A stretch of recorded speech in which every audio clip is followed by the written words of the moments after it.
వివేకా కేసులో బెయిల్ రద్దు పిటిషన్ల మీద విచారణ వాయిదా పడింది.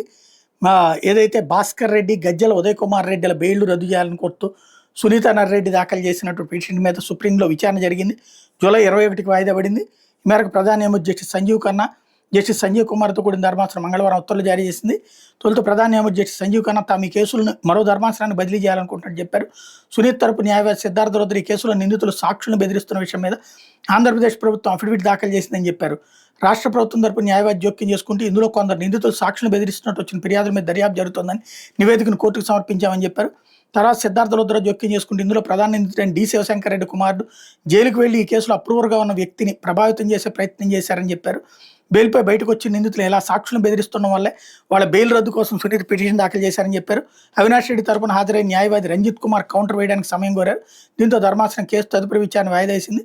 ఈలోపు ఇరుపక్షాలు తమ వాదనలు సమర్పించాలని ఆదేశించింది.